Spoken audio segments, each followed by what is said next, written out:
Hi, welcome to Akila's cooking station. இந்த ஸ்டேஷனில் நம்ம இன்னைக்கு பார்க்க போகிற ரெசிபி பிடி கொழுக்கட்டை, அதாவது உப்புமா கொழுக்கட்டை. இது அரிசி அப்புறம் உளுத்தம் பருப்பு வச்சு பண்ணுறது. எப்படி பண்ணுறதுன்னு பார்க்கலாம் வாங்க.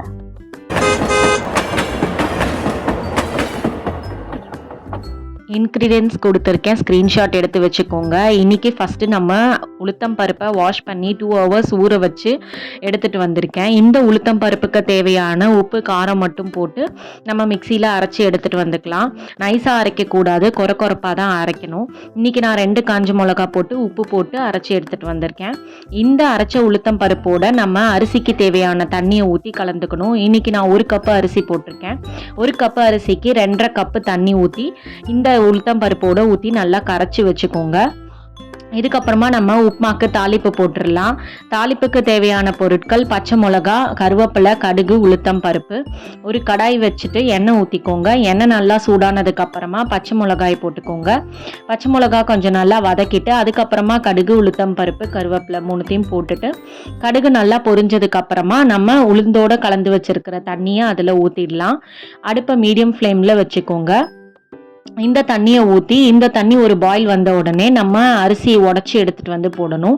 மிக்சியில் 1-2 ரவை மாதிரி உடச்சிக்கோங்க. அரிசியை உடச்சி எடுத்துகிட்டு வந்துட்டு அந்த அரிசியை நம்ம ரவா உப்புமாக்கு எப்படி கொட்டி கலருவோமோ அதே மாதிரியே மெல்லமாக கொட்டி கலந்துக்கோங்க. கலந்துட்டு இப்போது அரிசிக்கு தேவையான உப்பு நம்ம அதில் போட்டுடணும். டெய்லி இட்லி தோசைன்னு இல்லாமல் இந்த மாதிரி டிஃப்ரெண்ட்டாக ஒரு நாள் செஞ்சு பார்த்துட்டு எப்படி இருந்துச்சுன்னு எனக்கு கமெண்ட்ஸில் சொல்லுங்கள். உப்பு போட்டு மீடியம் ஃப்ளேமில் வச்சு நல்லா கலந்துட்டே வந்தீங்கன்னா ஒரு ஸ்டேஜில் அல்வா மாதிரி நல்லா ஒரு ஷேப் கொடுத்து திரண்டு வரும்.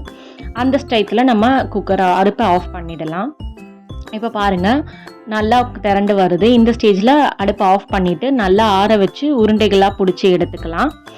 கையில் தண்ணி தொட்டு உருண்டைகளாக பிடிச்சி ஒரு பாத்திரத்தில் போட்டுக்கோங்க. இன்றைக்கி நான் ஸ்டீமரில் வேக வைக்கிறேன். நீங்கள் இட்லி பானையில் கூட வேக வச்சுக்கலாம். மீடியம் ஃப்ளேமில் 20 to 25 minutes வேக வச்சு எடுத்துக்கணும். இப்போ உருண்டைகள் ரெடி ஆகிடுச்சு. இதை நம்ம ஸ்டீமரில் வச்சுட்டு மீடியம் ஃப்ளேமில் வச்சு 20 to 25 minutes நம்ம வேக வச்சு எடுத்துக்கலாம்.